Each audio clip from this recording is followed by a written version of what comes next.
This is Otaku Station, broadcasting anime analysis to anyone who will listen. We have a basement archive full of an ever-growing collection of anime media. We dig deep into the great anime of the past to give you the context you need to fully appreciate the best this medium has to offer. Let's jam.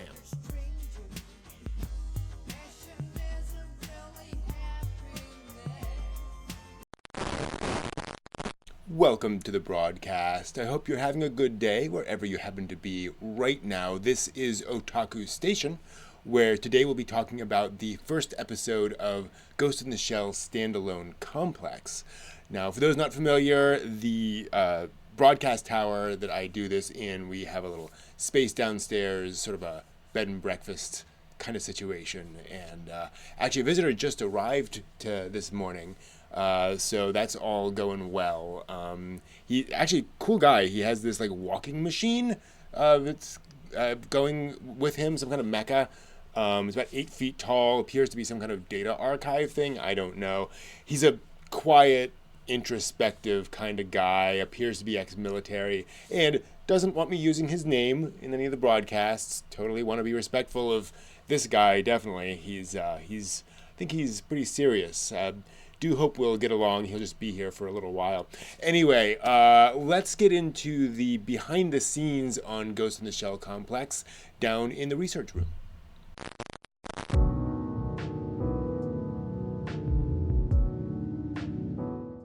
All right, let's look behind the scenes at Ghost in the Shell Standalone Complex. Not a ton to talk about here, but a few things to call out.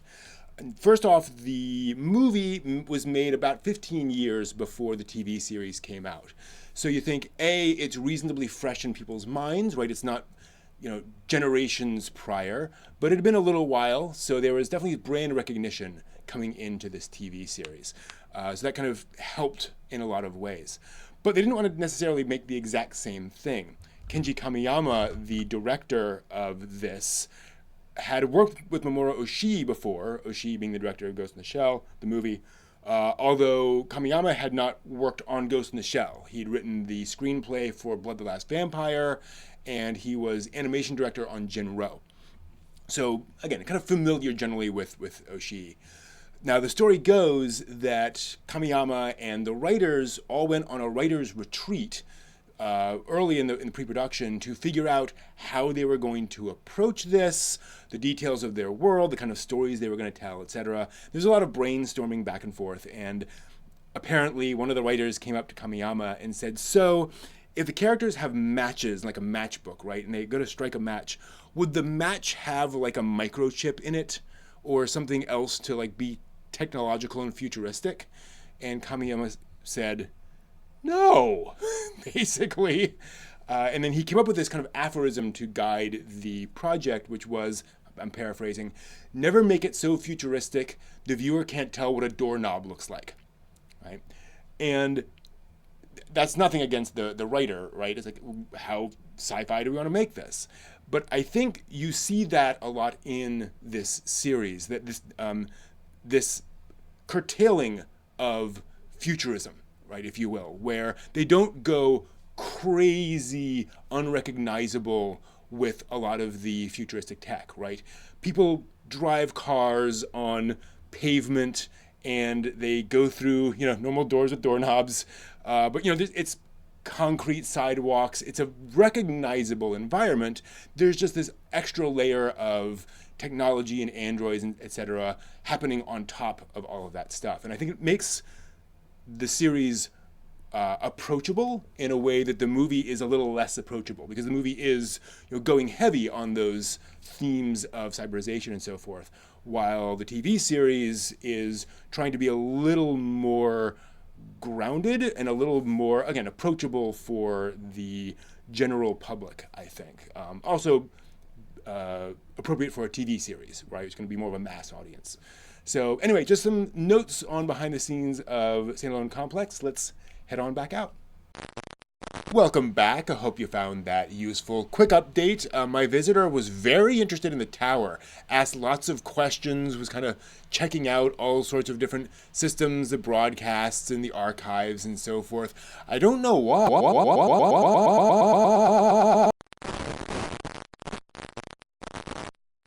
Okay, I think we're back online. Apparently, my visitor decided to hack into my systems. And most of the systems in the tower are affected. Don't know what he was trying to do. He's already left with that machine of his. I wonder if that was... I don't know. Anyway, I'm back up and running, but things are going to be a little funky here for a bit. I'm going to try to get John and Steve online, but before that, some things to watch out for in the first episode of Ghost in the Shell. Similarities to and differences from the movie, how the members of Section 9 are introduced, and then how they deal with the crisis of the episode, and then finally how we learn about the world in little bits and pieces in the episode. So let's get John and Steve online, and this is going to be weird. All right, it looks like we've got Steve and John on the line, ready to talk about Ghost in the Shell Standalone Complex, Episode 1. Wow. Yeah. Yeah. All right, so let's pause here to look at this opening shot and the image of the city. Right. And you'll notice the blue city in the background looks a lot like the end shot from the original movie. So the end of the movie pans up on this shot of the city, and we're kind of and they're dumping some going CGI back to that in image there, so they're working with it. All right, and now we're seeing these tanks that look similar to the tank at the end of the movie, but now they're more rounded, they're moving around more agilely, so makes us wonder how these are going to be involved in the story. Which, with the tank that Major fought at the end of the movie, it's, you know what I mean, it's it's like, you're kind of reminding us where you're coming from with this first shot, and we know there is a tank, but we don't know what this tank is. You know what I mean? Right. It's like, so we know the technology's there, and it's something new to be excited about. And Akira trails. Yep. Mm-hmm. Yep. That's our first thought that occurred to me. Like, wait a minute. I like how they put the title, and it just superimposes right over the helicopter or airship thing, and it just fits. Yeah, also notice the English text along with the Japanese on the same title. Interesting. All right, so we've got some important imagery here. We have a child's hand that is holding and then breaking a doll. We can assume this is somebody in Section 9, probably the Major, in their body, but unable to control it. So this could be a historical moment. So literally, as a child, they have this cyborg body which they can't control. Or it could be more symbolic of the fact that their cyborg body is not necessarily the same as their humanity, and the humanity can be crushed. There's also obviously the symbolism of doll, shell, ghost, etc. But some interesting symbolism of the world as a whole that they're introducing here. Right. You know what ran through my mind the minute I saw a doll? Is Bato and the Major, where he's like, this is the body I can Yeah, get. and it is. So you've got the doll body and the crushing of this particular doll, I thought was kind of that acknowledgement of like Major's body was broken. It was absolutely shattered by her battle, and she is now more doll-like than she was as the Major. So but I don't know. I mean, your analysis sounds good too, because it's like that could be more of a historical background than just, hey guys, remember in the movie? Yeah, well, and I think they're doing both. They are both referencing the movie as well as bringing in the themes of this universe and showing them in their own show. Right. Yeah. There's the dream sequence. Yep. Similar to how the movie opens with the Major waking up, but also with the grasping of the hand, which ties back to the earlier scene and indicating that maybe have been the Major's hand grasping the doll. Let's also point out how in the movie she wakes up in that apartment with the giant window, the much larger space than we see here, and now we're in a capsule hotel, much smaller and much more kind of womb-like, which is a little different and I think indicates more that this Major is perhaps a bit more of a working stiff than the special agent we saw before. Obviously in the same Well, job, is it but also a callback to the process of making the shells? Because it wasn't there. Again, Mm-hmm. not necessarily that the movie is connected to this one to one, but you know what I mean? The tanks for building the bodies and stuff, this capsule is kind of like a cell containing her unit, if you will. And we know, of course, how comfortable capsule hotels are. So why would you just You throw guys that in know there? firsthand. Yeah.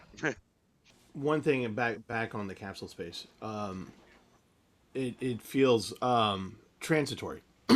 So so the capsule space is not necessarily home. Maybe she does not.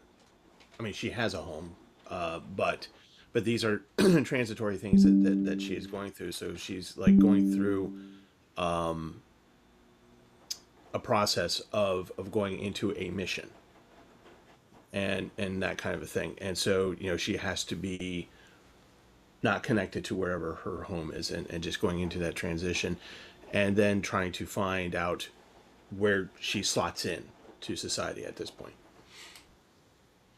Could it also be an element of the the body she inhabits? As long as her head survives, you can switch it to a different body, so Mm-hmm. that the transitory element you're talking about, Steve, is also the larger perspective. Yeah. She is the ghost in a transitory shell. It could be swapped out. Right. It's a sort of somewhat uniform shell. And if you have that kind of lifestyle, do you need to own anything? Do you own your shell? Right. Can you just exchange it? The reason why I like this is that this is a cyberpunk anime. This is set in the future, and you still have kami. You still have these things. You still have Shinto. You still have Buddhism. You still have these references. So it's not like was it Oeda 2020 or 2022 or whatever that anime was, where everything is just like monolithic buildings and there's no sense of referring back to this element of Japan.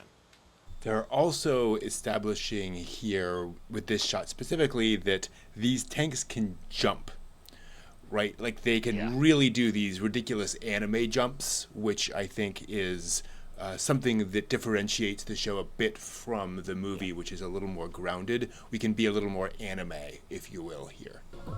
Like having a main battle tank just jump up and jump over something. Like, how how do you move a 60-ton vehicle like that? And there they are again, the That's jacks in the important. back of the neck. Yeah, referencing back to the movie.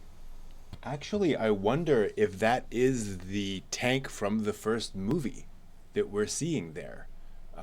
Definitely looks quite a bit Yeah. like it. The color Huh. scheme definitely harkens back. Note what happens Oh, here, that's an important though. thing. Yeah.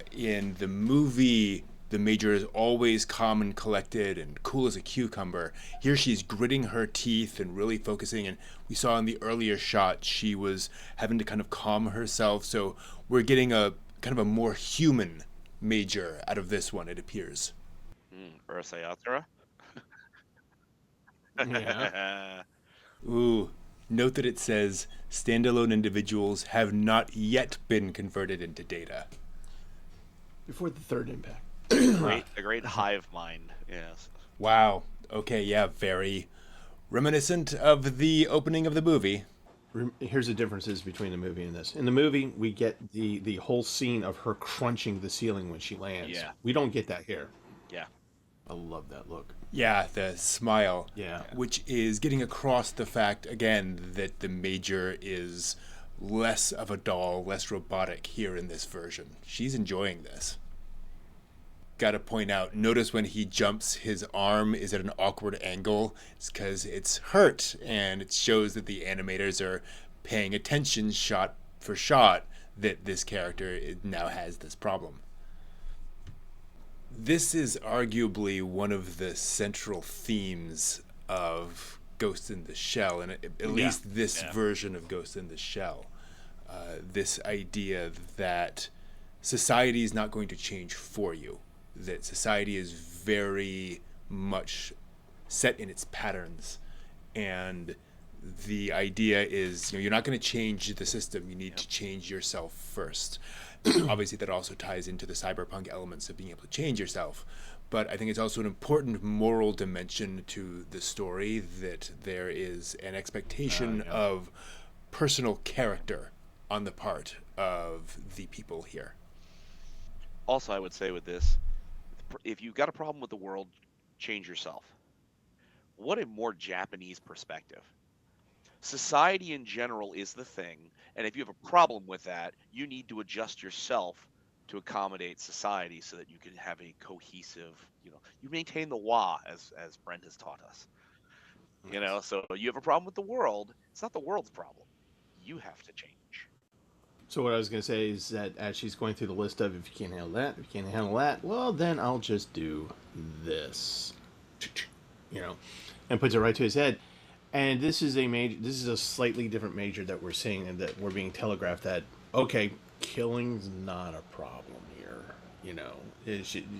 We're willing to end it here. That's fine. Also, the major is more talkative here, right? She has this long dialogue with the person she's tracking down, something you would not expect to have seen in the movie. So we're definitely seeing a different side of the major, and it's almost like she's enjoying the ability to talk to and kind of mouth off, if you will, at the perp. Let me have my fun time. I love how, like, if you don't pay attention, you don't realize that you're being told the storyboard on the left side. Oh wow, yeah, it really is. So, two things. First, as we're coming into a new situation, and you have this interesting, again, the megapolis, the tech megapolis, and then you have this wonderful little island of serenity and Shinto and tree and green and all that, and it is reminiscent of something that I watched in the past about Japanese neighborhoods. Like when you watch walking videos, you see people going down bland alleys, or alleys that seem like, these high walls, and they're just nondescript and they're just ugly kind of things. But then you realize that once you go through the door, it's that. It's just gardens. There's a garden inside. There's beauty inside, and all this stuff, and it's being protected from the outside. And this is kind of what you get there. And the second thing I wanted to mention was, I love this scene where you have the sense they give you with the 2x4. We are heavily bureaucracy. This is bureaucracy land, right? Right. So you have all these different interagencies going, no, it's my territory, my territory. And then, this is very reminiscent of what has happened in various governments in the past, where, FBI, local police, state police, whatever. But then Aramaki just steps in, and everyone's just like, oh, okay. It's his, because he's the monkey in the room that is just like going, no, I can beat all you. Yeah. Yep.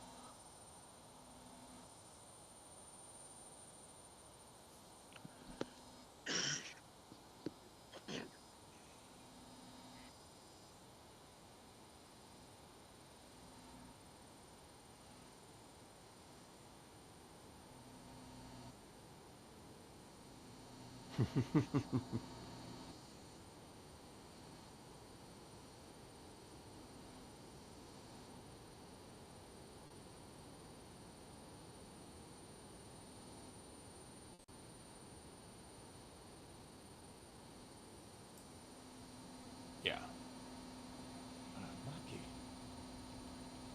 Oh. Aren't the customers involved the issue here? Yes, sir. We have reason to believe that the patrons who are being held are the Minister of Foreign Affairs and his personal secretary, as well as the chief of the Ministers' Support Association, and 2 people from the North American and 2 people Port Association. And that's why they're hesitating to act, because there are very sensitive people in this hostage situation, and so they have to make sure all their ducks are in a row politically. And just an observational thing, they're all sweaty. Were Yeah. they all this sweaty before Aramaki walked in? I don't think so. I don't No. think they were. It's like when the big boss finally shows up and everyone just goes, "Oh no, okay, I gotta look good.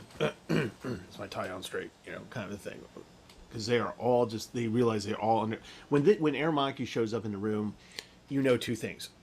This is a guy with control, and A, and B, how bad is the situation that Aramaki has to show up? Yeah. I mean, look at the screen operator behind these two guys. Yeah. He's like Yeah. doing the entire side eye. Like, I can't stop doing what I'm doing, but I will really want to see what's gonna happen. Also note what Aramaki did when he walked into the room. He said, "Stop squabbling.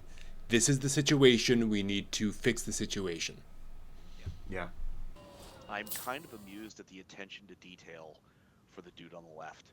His top vest button is unbuttoned, and his bottom vest button are unbuttoned.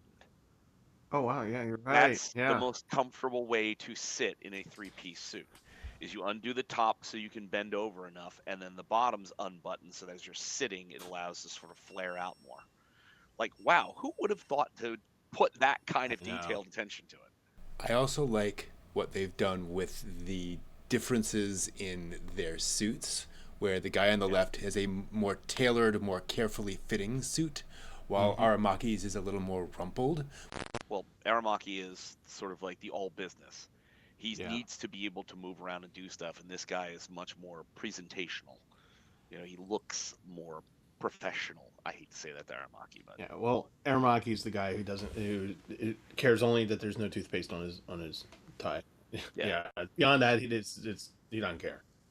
Now, this is a very important scene in terms of telling what the audience, what we're doing here, what the level of technology is and stuff. So there's a communication going on here. We've seen two different types of communication. We've seen the passive communication, like radio link almost, but mentally between Bato and Motoko. And here we have a guy who's wearing a collar because Aramaki is not that jacked up in terms of cybernetics. He presumably is somewhat probably jacked up. But this is when they want to have a private conversation, and there's no way for anyone to listen in because it's going through one receiver into another jack. Physical wire, yeah. So there's no way for anyone to hear what they're talking about. And these are the kind of little nuances that, are kind of important to let people know tone, mood, importance.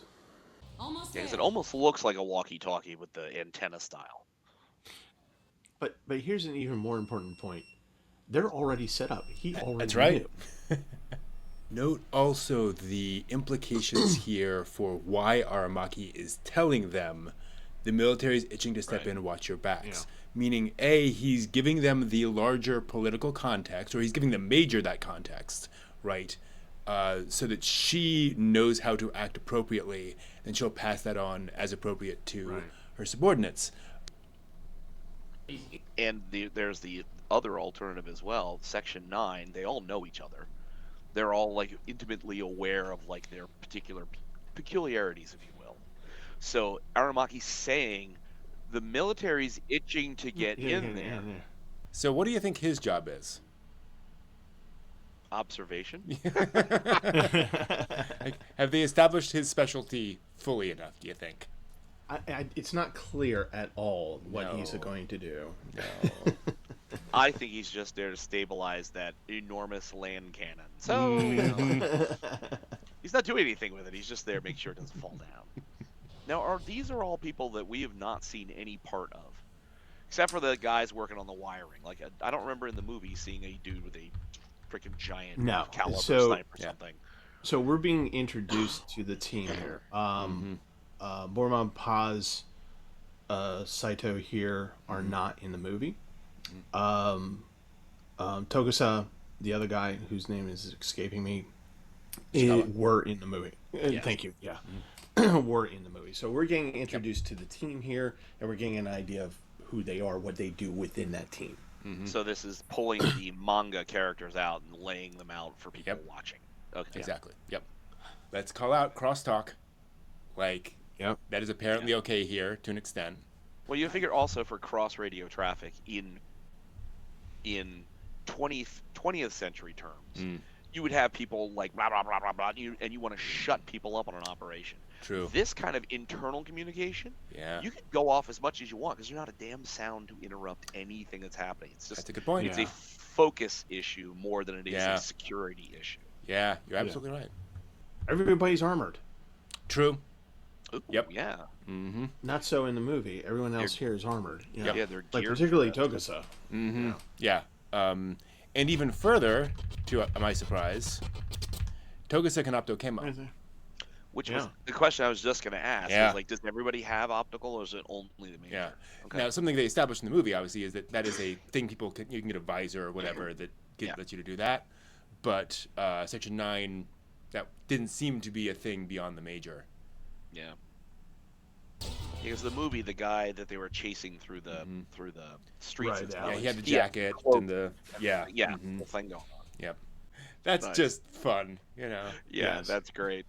Interesting, the implication here. You have the geisha who knows a robot, who has this very neutral expression on her, and the guy that she's holding down, that she's been holding down for, what, 15, 20 minutes? Yeah. So that cannot be good for him. In a No. full Nelson. Yeah. Mm-hmm. Wow. The surgical precision of this. Yeah. Yeah. Wow. Just showing how good Section 9 is. I'm kind of curious that you're pointing out like the geisha neutral expressions and stuff. Mm. There were a few of them like that were holding others that had a more determined look on its face. Mm. But this is a very like human reaction to True. kind of shock and surprise, where it's Yeah. like, interesting. Yeah. Are they fully robots, or are they also I- altered? I believe in the story they are fully, but then again, they are geisha. They are supposed to have human emotions. They are supposed to be, Right. fully interacting with people. So they would have, that. The other thing is, remember, they are being controlled. Okay. Right? So that might be the reaction of whoever's controlling them. Right, Yeah, but or shock and surprise. or when they die, the Feedback. the control loses. The control ends, and so then suddenly they can react. Who knows? And this was on TV. Yep. Mm-hmm. I love the fact you can still see her teeth. Oh, Yep. jeez. Mm-hmm. But here's a kind of little bit of for me a callback to Alien. Because it's a robot, and look at the liquid; it's white. So if true, you yeah. remember the Alien movie, the robot yeah. is his Yeah. that's his Operating blood fluid. fluid. Yeah. Yeah. To give Also, us a sense that. Go ahead. no, go ahead. I was going to say to give us a sense that these are not actual people, because remember the first headshot in the movie was an actual person. Yeah, blood went everywhere. Yeah. Also fun that when the Major realizes that she can't, unlock them, she just unloads on the head. The fact that she can do that without knowing she's not going to hurt anybody, impressive. And yes, Brent, to your point, he was jacked in with that, so it caused him pain. Yeah. So I could see the surprise being his surprise. True. Yeah, you're probably right. Yeah. So what is this telling us? Right. Togus is not used to this. Right. Yeah. So we're reinforcing the fact that Togus is new, because up to this point he's been following orders. He patted Ishikawa on the shoulder. Like, he seemed a perfectly normal thing. Now we realize, he's shocked to an extent. Yeah. And that looks an awful lot like the secretary from the movie. Yeah. Yeah. Wow, his brain canister even was like partially out. Mm-hmm. Yeah. Yikes. Which implies he may have been the actual target. Right. Who knows? I wonder if that was the military man. Mm-hmm. So, real quick, show of hands: who has seen the series before? Okay. Yep. Nope. All right. Got it. Let's also know something else that was pretty new to anime at this point. All the vehicles are CGI. At least when they're in motion. The ones Right. on the side are probably 2D. But they made a commitment in Standalone Complex that all their vehicles would be full CGI. And it's interesting to see how well they managed to match those. This has to be specified. Yeah. Yeah. Normally we just run him down with the car. There you Also, once you find out what he's waiting for, fair game. Yeah. Yeah. All right. So again, we talk a lot about the promises of episode 1. Not only did we get full animation of Bato and the perp rolling, also as the car comes in, we see Bato react and put the foot up. Yep. To help. And look that both Paz and Boma are actually looking. Yeah. Yeah, actually, that. Yeah. Somebody made sure to animate all these things so they're all interacting. Also, I love the implication that Bato's foot probably would have stopped that car. Yeah. Yeah. He probably had a little bit of confidence in that. Or at the very least, he would have been like, they'll just replace it. It'll be Exactly, yeah. fine. So real quick, just to note that the cursing, by the way, in this series was allowed on Adult Swim. So this was not bleeped out. So when Bato curses, it actually was on air. So it was just kind of, not sure how that slipped through, but it did. Adult Swim, it's late Yeah. at night. They can get away with more. Yeah. I like the way that they transitioned, because that's a 2D car. Is it? Oh, you're right. You're absolutely right. Yeah. So they did the transition from, I think it's 3D when it flew through the garbage cans, and then as they get into the tight scene, they exit the 3D car and bring in a 2D car to get the proper ratio aspect. And I can tell you why, because there are people inside. There's no way they could have matched, the exact positions of the people inside with the CGI car. Like, they can do that now, Girls and Panzer, but back then they're like, no, we'll just do the, for this, the 8 frames of animation for this, we'll just do it 2D. Yeah. Oof. Oh, he shorted himself out. Yeah. Or was shorted out by someone else. Oh. A few things here. First, a very Mamoru Oshii talkie scene. Yes. Political things happening with reports and stuff. Yay. But also notice the framing here, right? He's not centered in the frame. We've got this kind of interesting visuals for the shot just because it is a kind of dry scene. Yeah. Adding a little bit of visual interest keeps the audience engaged a bit. So photography law of thirds. Mm-hmm. So you don't put anything in the center, you put it off to the side. Make it more interesting. The Major is absolutely still same position the whole time. All the time. Yeah. With her professionally issued leather jacket. And butt hanging out. I mean, this is just, wow, what a uniform. What a uniform. But also Bato looks terrible in it. Also notice what they're establishing here about the relationships, where Aramaki's kind of doing a favor to a friend, more than a professional thing. But then also the military guy is saying, don't stick your neck out for me. Yeah. So we now know a bit more about the fact that this is, despite the fact that they're colleagues in some way, it also goes a little deeper. Also, just this image alone, the perspective is from the back of the room. True. But notice how Aramaki's higher than his colleague. And his colleague is kind of more squished down. And then there's the Major just sort of breaking the scene up between the two people. And also much more of an object to sort of redirect that Aramaki's kind of an upper raised kind of perspective to the other guy than she's necessarily doing anything. Yeah, no, absolutely. In a lesser anime, they'd all be in the same, horizontal level. I also like the concept that the Major is really kind of the interface between these two, right? She is the one who will actually do the work for the two people to make it work. So she is in the middle.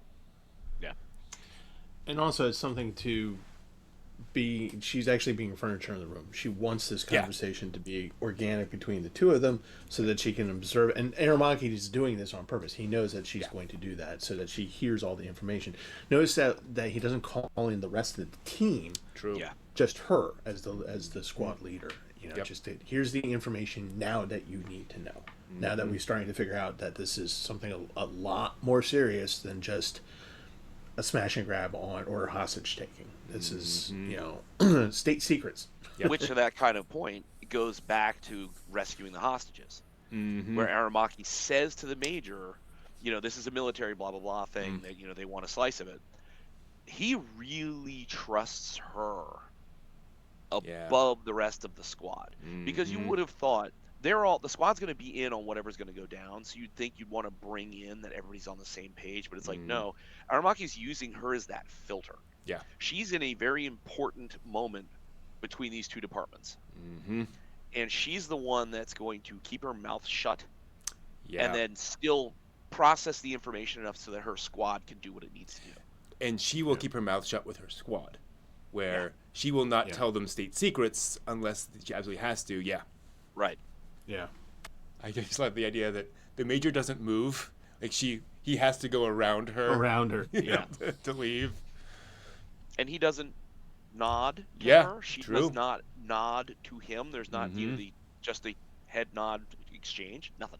Yeah. It's almost as if they're saying to each other, I acknowledge your existence because I have to move around you, but we're going to pretend that you're not here so that I can say she wasn't there. Yeah. Yeah, very much that feel. Okay, so he did burn out all his memories, but kept himself alive, so to speak. And off she goes. Yep. Like, nothing conversation. She just goes away. Yeah, just goodbye. Notice the attention to detail on the gun. Yes. Like, they really animated that entire thing, which is, again, in sort of a promise. We're going to care about the technology, the military aspects of this, the weaponry. We've done our research. John, what does that look like to you? What kind of... It's on the tip of my tongue, but I can't quite pull it out. Is it a Chiapas? Maybe? I can't remember this. I've seen them a lot at gun shows, and the geometry of the pistol, I don't understand it.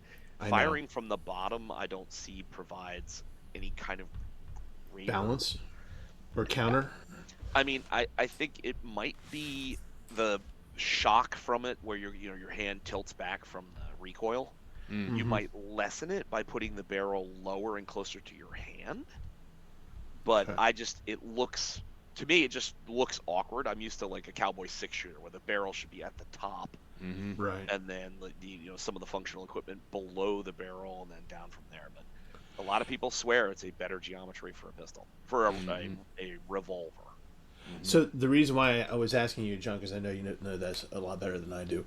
But Togusa is the least outside of Aramaki. Togusa is the least cybernetic enhanced person on the team. Yep. And remember, in the movie, the Major makes fun of him for using the revolver, so we get the revolver back. Is this and the reason why I wanted to get your opinion on that, because if you're a cyborg, that's not going to matter that much to you. Right. But as a human being, that's going to matter. Togusa is that his arm is flesh and blood, so that's going to mean something. So I wanted to get your idea on that.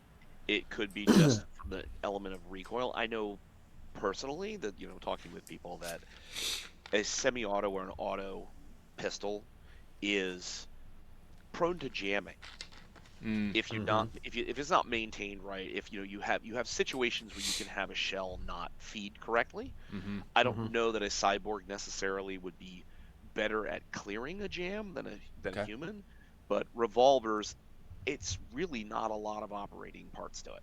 Okay. Interesting. You know what I mean? So you can quickly unload. You can, if you have a misfire on a round, you can work with that fast to get another 6 loaded. Okay. Interesting. So, there's a lot of people who are there die-hard personal defense weapons as revolvers because they're not going to screw you in a pinch. Okay. Yeah. So this would be definitely better for a human being. Yeah. In this context. I still think it's a matter of choice. Okay. Again, I'm not knowing that a cyborg, if you had a shell jam in a semi-auto or an auto, I don't know that they're faster to open the breech, get the jammed round out, and then reload. I don't know. You know what I mean? I don't know what the functional capabilities are. If you pull the slide on a semi-auto harder, you can break the actual pistol. So if you said, "Oh well, a cyborg can get that jammed round out faster," it's like, they can also rip the gun apart. Interesting. A revolver, on the other hand, it's the little cylinder spins. You're pretty good with the easy function of it. So, Yeah. I don't know. Also point out, according to Wikipedia, Togusa favors the Mateba Model 6 Unica auto revolver. Okay. if that sounds familiar. So I'm not familiar with the Yeah. underbarreled ones as much for what actual real world yeah, manufacturers looking at are. Wikipedia, it is very similar to that pistol. I don't know if it's the exact same one. Certainly seems less muzzle rise from the firing. So Yep. Let's call out. Good shot. yeah. Wow. So, what this tells us is that he was one of the people who surgically took out one of those robots. Yeah. Good on him. Impressive. Yeah. She's very chatty in the TV series. Yes. She is, yes. Yes. Much more of the squad leader you'd want to have. I'll also point out, without getting into spoilers, this is set up for what happens later on in the series. That Very much. Togusa will need to develop his talents and will need to kind of grow as a person, and so they're kind of establishing that here. Okay. Yeah. This is one of the reasons why Togusa is one of my favorite characters in this whole franchise. Is his character development through actually pretty much all the series in the movie, and how they bring him along. And it's kind of like, if you're new to this, if you're new to the franchise, his character arc is something to watch. It's really nice to watch. Yep. Well, I'm so glad they got Crispin Freeman to voice him in the dub, because he delivers on all of that. It's actually an interesting point. Like, you hear the way Togusa is voiced in English, particularly. It's softer than the other characters. It's more Human. Yeah. You know, the more reactive, a little more.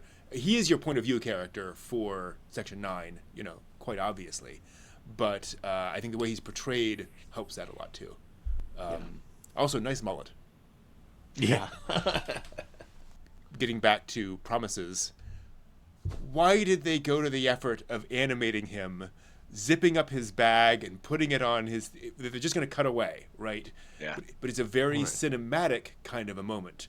So that money was well spent to make this feel like a movie. That's Sniper Guy. Yeah. Yep. Notice a dog tag. Yep. Yeah. So, ex-military. You know, Aramaki hanging out in a park is not casual. Yeah. You Exactly. know, it's like, wait a minute, something's going down. What's happening? Now this is great setup. Look at what he's actually looking at. It looks like music to me. It's barcode. Or is it just barcode? Yeah, could well be. It's QRC. Yeah. So it should be pointed out here, when Aramaki goes for his little walk in the park, 2 members of Section 9 are there. Yes. Just, making sure everything's cool.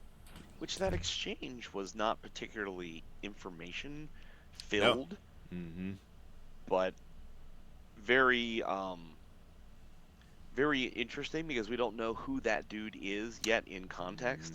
That he's just told Aramaki his own words to leave it alone. Yep. You know, like, okay, we don't have any greater depth, but we now know that there are other players circling around that are recognizing Aramaki's poking into things. Yeah. We also know he told Aramaki that it's not important. Yeah. Doesn't mean it's not important. Yeah. And that's why Aramaki was saying, who was saying that the politicians or the bureaucrats, Yep. who is saying that, who is saying this important. And as he's saying, you don't need to poke your nose in. Those are your words. He's telling, as we're all saying, okay, stay out of this. But then he invites him to shrimp, and then Aramaki goes, no. And every time I see that scene, I think of the fact that Aramaki goes, no, because I think you want to kill me. I'm being serious. Like, I think that he sees that as a trap, and maybe he just goes, "No, we'll go on." Yeah, Because he puts a lot of trust in the actual other minister than this guy, who seems to have known him from the past, from a longer past. Yep. Let's also call out the detail of the shadows here in this shot. Somebody spent a lot of time to make this feel like it was a shadowy, like it was under trees. And to that point of your shadow, look at the shadow on the trunk, and then because of the curved surface, how it kind of sort of slides and kind of elongates a little. I was like, wow, okay, we're really paying attention to shadows on objects. Yeah. You can tell that the animators are like, how much is my budget? Oh, okay. Okay, we're careful. Yep. The reflection in the rearview mirror, on the side mirror. Like, they had to think about all yeah. that stuff. Excuse me? Yep. So, getting into the implications of these technologies, just kind of the oddities that you can perform. Casual swapping? Yeah. Uh-huh. Well, Sure, why not? Mm-hmm. I should also point out something established in the manga is that this is very disorienting. You can't just swap into somebody with a different body and different configurations and so forth and just have that happen. It's, your mind doesn't know how to connect to how things are different. Yeah. So your sense of body awareness is completely different. Yep. Interesting. Mm-hmm. Is there any way that we can go back to 2030, April 14th, 2030, and see if that was actually a Sunday? April 14th, 2020 is a Sunday. That's amazing. Oh, did you see just those Yeah, hands in the back? something in the back, yeah. Now again, let's talk about, all three of us are watching this and tuned in and fascinated, despite the fact that we just watched security footage of a hallway. And then two people talking in a car. It's really impressive how they're able to layer in all of these pieces to make it interesting, despite the fact that there's visually very little going on. Yeah. Well, it also, as personal experience, you guys have experienced it in its entirety. But personally, I only ran into bits and pieces on Adult Swim. Mm-hmm. So all of this works well in a flowing context. Yep. But if you drop in, I had no idea who the hell Aramaki was. Yep. And it was at a point later on where things were developing and stuff was going on. Mm-hmm. And these conversant moments where it's like, oh, did you, have you talked to the such and such of section something or other, and what's going on with the minister's people is doing, I'm like, what the hell's happening? Why is this show a show? What's going on? 1,000%, yeah. It's like, and we're rapt attention on it because we've got a flow of context and we understand kind of what's generally happening, where these quiet moments of conversation add rather than confuse. Mm-hmm. Yeah, absolutely. What was it, woman? I also do like the sort of anachronism of the late 90s, early 2000s era, little buttons with the liquid crystal display screen in the back of the car, where I don't know quite what that's, and I'm sure somebody thought that through. There is a technical specifications document somewhere buried in the production notes for this series that explains how all that works, but it just very much has that vibe. It's just a Game Boy. Yeah, pretty much. Also note in this high-tech sci-fi future, that's literally tape. Yeah. Yeah. You can see the ends and where it kind of overlaps and doesn't. Interesting. This is something actually they bring up, the director brought up, that they quickly established this idea that, this is only a few decades in the future. Not everything is going to be, computerized. There's all the existing stuff. As long as it still works, it's still going to be there. Well, it's also interesting culturally, contextually, to think about most of our police procedurals. They draw a chalk outline. This is a restaurant entertainment facility. True. These are polished Japanese floors. Yeah, good they are point. not wearing any shoes. Yeah, you're right. So despite the fact that this is a crime scene, you're not going to chalk outline on a Japanese floor. Yeah. You're going to put tape down very carefully, and then when the cleanup comes, they're going to gently peel the tape up, re-wax the floor, and this facility will be exactly as it was. Yeah. And it's like, that's a really interesting cultural context to just looking at tape. That's a great point. Dang. Yeah. Absolutely right. They also did a really good job with making footfalls sound like socks on wood. Yeah. Yeah. So this is a little bit morbid, but one of the reasons why I like this scene with Toga-san and also the Obviously, the cyborgs are not going to walk all over where the chalk outlines are, right? Yeah. Everyone's going to be careful about where they're setting their foot. But that if you had the major Abato, they wouldn't need to show you that they are avoiding it. You would just assume that they would not do that. But they have Togusa to do that. And the reason why I say this is morbid is because this is, I live in the city, and periodically there are chalk outlines out there. And sometimes it takes a while for them to get processed. And it's a very human thing to just like do what Togusa is doing, which is a sort of respect for that area, for what happened there and who that person was. And even if you don't know who that person was, you're just like, that was somebody. And so we're not going to, the kind of like superstitious, we're not going to step on that because we don't want anything, weird. Absolutely right. These bathrooms do exist. I'm sure you guys saw them in Japan, but I saw this at Minato's up in Philadelphia. the bathroom where it's just like set up like a garden like that. Yeah. Where it's just beautiful. And again, the animation effort. Yeah. Yeah. Nice. It's a Carl Zeiss lens for his Wow. eye. Yes. Oh yeah, look at that. Made in Germany. Jeez. That's pretty cool. I also appreciate that there's another little Easter egg in there, directed by KK. Yeah, I saw that too. Like, Kenji Kamiyama is the director of the series. So, and again, to our earlier point, this is not a supersonic, nuclear jet. It's just an airplane. Just a plane. Yep. Is this when the missile comes in? What? No, it's just it sees his plane just go off. Yep.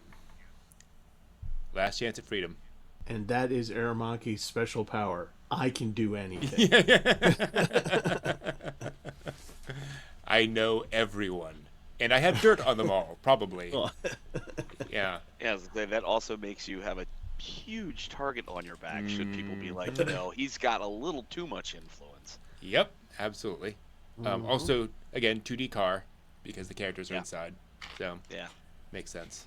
Also, I'm almost certain there's a 2D car in the background, too. So I guess it wasn't all CGI all the time. And the Kubota, whatever this guy's name is, he's referencing the secretary, right? I think so, should be able to mechanically help and get her speech center. Okay. Yeah.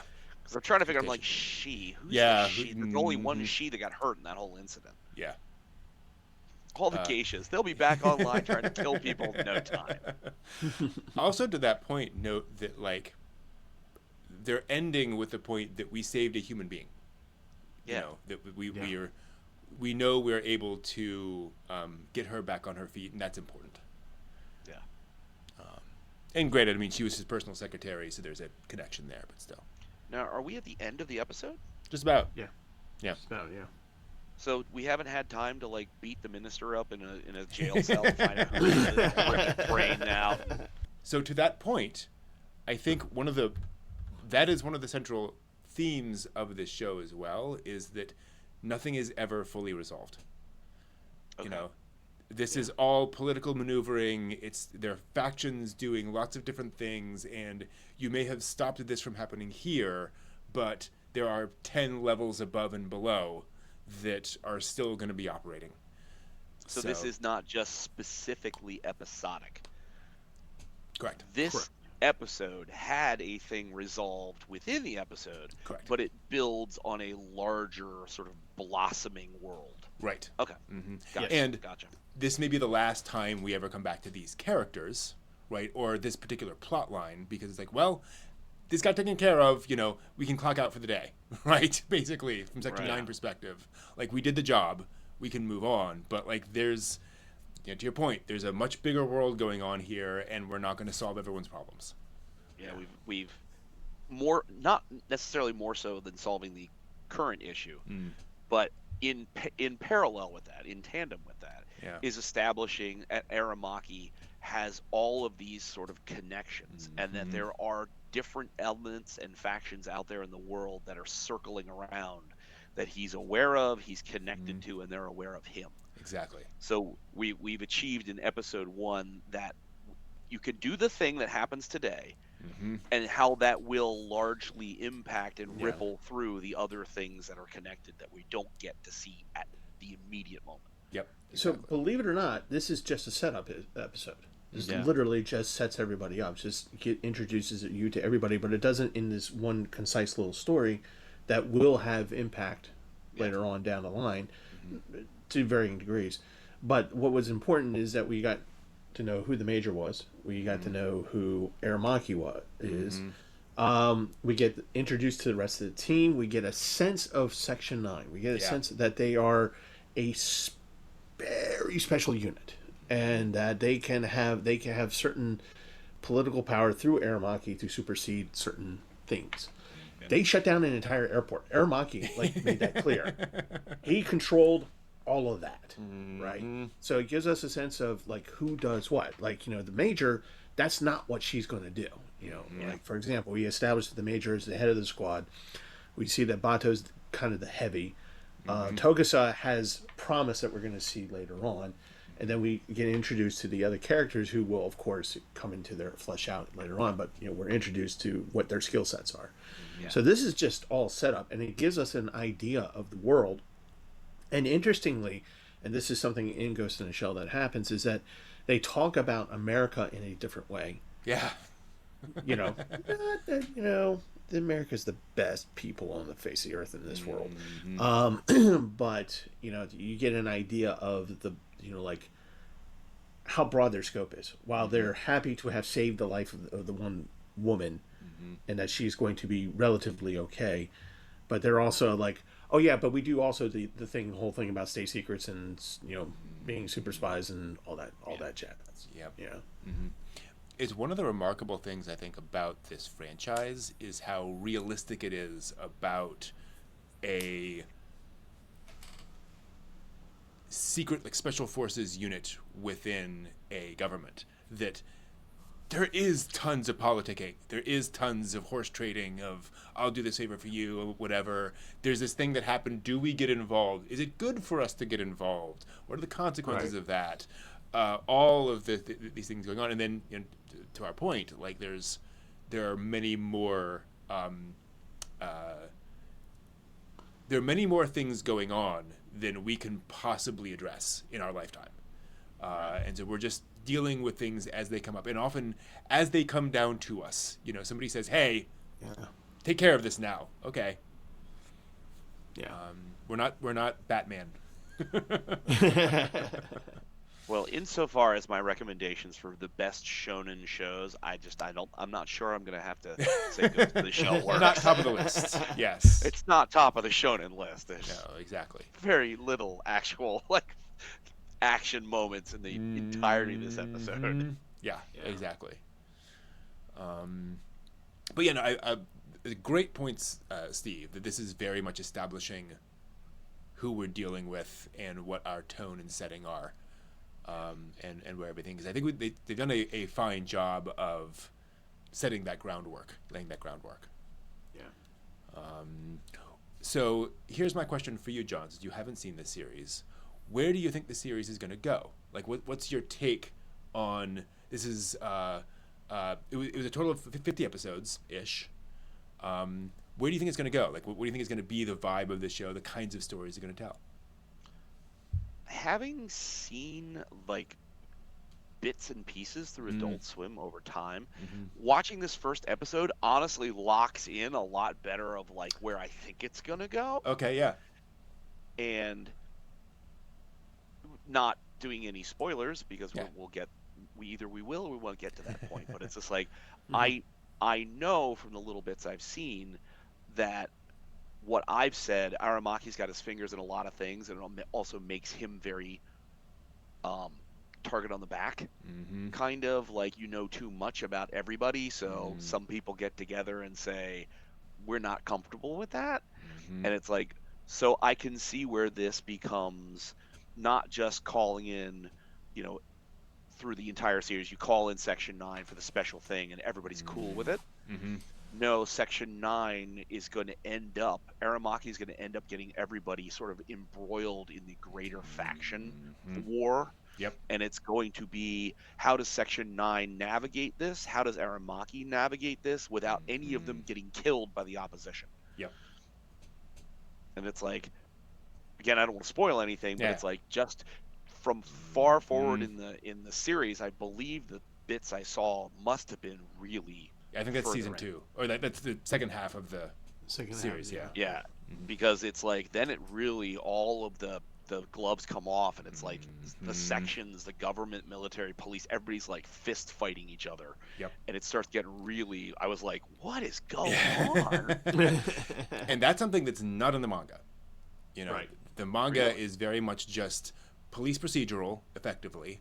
It's stuff like this, really. It's little stuff going on, and then the puppet master plotline from the movie. Right.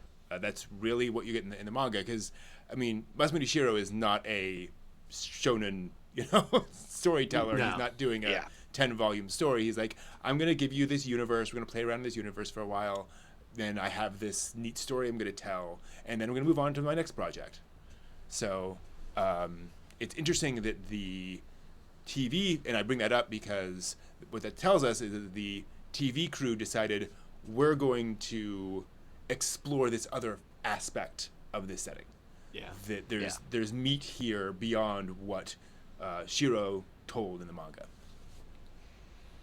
Well, it feels connecting this with the other stuff feels kind of similar but different to like the way X-Files did things. Okay. Where you had X-Files do like a thing that was happening. So they went through their procedure, they investigated the thing, and they resolved the issue. But then there's all this other stuff going on where people are like, we need to get rid of these people, and we need other things to happen in a larger context, and they're a problem. Yep. And it's like it feels somewhat similar to that in being like, oh, okay, I see where you're going, how you're telling this story. You've got a lot of things on the stove that are boiling and bubbling away, and it's like be interesting to see how that develops out. So. Yeah, completely agreed. Any other thoughts on this episode? I love Ghost in the Shell. I'm glad I have context now. Yeah. Well, actually, John, that is important. So you can't casually drop into Ghost in the Shell. You just can't. It's not the later bits that I saw. No. Yeah. So like you can go to One Piece, you can go even Cowboy Bebop. You can go into a 4-minute clip on YouTube and kind of go, okay, I get the general idea, right? And with Ghost in the Shell, like with the action scenes that are cool if that's what you watch, but if you're trying to gain an idea of the story, it's just like, all right, we're going to pull out the Tenchi Muyo chart, right? And it's just but one good thing about the Ghost in the Shell franchise is that one series is not necessarily dependent on the other. True. So if you haven't seen the movies, that's okay. Yeah. This is its own thing, and you will be fine as long as you start at page 1, so to speak. I'll also say there are standalone episodes. Yes. Yeah, I've been describing this as this big long arc. I would say, especially for the first half, about half of them maybe you could jump into and understand reasonably well. Especially with the second half, Individual 11, it gets much more intertwined, and you're definitely going there. And also like and this is not the thing to point out. Like this is early 2000s. Storytelling in anime was different back then. It was much more common to have one-off, sort of more or less standalone episodes for the first half of your show, and then build up to where, especially the last 5 episodes or so, would be one full story all the way through. And so I think there's more of that here, where the early episodes, they're still building, and there'll still be stuff where you're confused about what's going on, but it's a little easier than later on in the show. Yeah. And just for those who are watching, there is no beach episode. Just put that up. There's no mountain or onsen or what? We're not going to Kyoto Shrine. Well, no, we do go to Kyoto Shrine, but it's not the school trip. Let's put it that way. Exactly. This is well, safe. Brent, to your point about some of the standalone episodes, and Steve, your foundational episode, that's this episode. Yeah. This could stand entirely by itself. There was lead up to something going on. There was confrontation. There was discussion. There was resolution. And now we've got Aramaki driving off. You could watch this and be like, oh, so it was like a more high-tech cop procedural. Yep.